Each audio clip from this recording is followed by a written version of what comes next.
I was the only one who survived the airplane crash. It wasn't supposed to happen like this. The flight had been smooth. There was some light turbulence, sure, but nothing that made anyone really care. But then came the drop. A violent shudder rocked the plane, and my stomach plunged like I was on a roller coaster.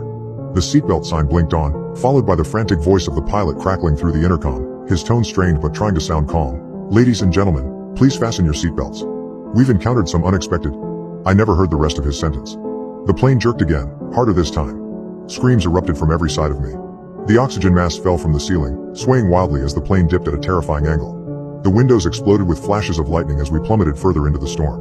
The next thing I remember is the sound of impact, the moment we hit the ground. The noise was deafening. Metal twisted and tore apart as if it were made of paper. My body was flung forward, but my seatbelt yanked me back, snapping my neck painfully. I remember the smell of burning fuel, of scorched earth. The sounds of people crying, gasping for breath. Before everything went silent. When I came to, the first thing I noticed was the cold. It was the kind that settles deep into your bones. I opened my eyes and saw that I was still strapped into my seat, surrounded by wreckage, flames flickering here and there across the torn fuselage. Bodies were everywhere. Some were still strapped into their seats like me, heads twisted at unnatural angles, limbs hanging limp. Others were thrown clear of the wreckage, lying crumpled in grotesque heaps. Blood pooled beneath them, dark and thick, staining the snow beneath us. The snow. We crashed in the middle of nowhere, high up in the mountains. I could barely breathe as the frigid air burned my throat with each desperate gasp. My entire body ached, my leg twisted beneath me at a strange angle. But I was alive. Barely. For the first 2 days I stayed in the wreckage, hoping, praying for rescue. Every few hours, I'd see a plane far in the distance, but no one came. The storm that had taken us down continued to rage, snow falling in thick, suffocating waves, burying the wreck deeper with each passing day. On the third day, the hunger started. I had no food, no water. I'd tried to salvage something from the wreckage, but everything was either burned or destroyed. The freezing cold slowed the dehydration, but it was the gnawing hunger that truly terrified me. It clawed at my insides, gnashing and twisting, making me feel like my stomach was eating itself from within.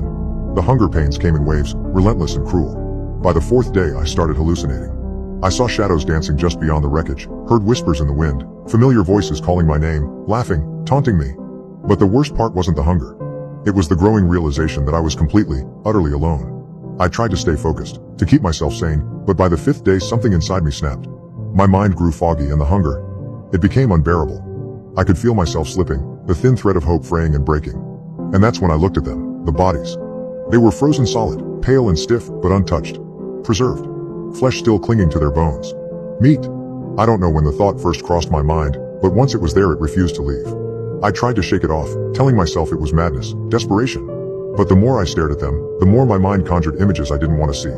My mouth began to water, the hunger screaming at me, begging me to give in. On the sixth day, I couldn't resist anymore. I found a body, a man whose face I vaguely recognized from the flight. His name, his life, none of that mattered anymore. His chest had been crushed, but his limbs, they were still intact. Frozen, but intact. I knelt beside him, my fingers trembling, my breath ragged. I felt detached from my own body, like I was watching someone else do it. Watching someone else make the first cut into his arm. Watching someone else bring that cold, frozen chunk of flesh to their lips. It was disgusting. Horrifying. But I couldn't stop. I choked it down, retching after every bite, but the hunger, God, the hunger was finally being sated.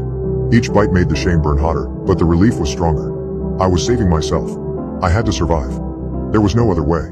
But once you cross that line, there's no going back. The days that followed blurred together. I barely felt human anymore. I scavenged more bodies, cutting off pieces of flesh, rationing them out in the snow to keep them frozen. I didn't feel guilt anymore. It was survival. That's all it was. Survival. But the more I ate, the more I realized I was losing myself. When the rescue team finally found me, they didn't cheer. They saw what I'd done.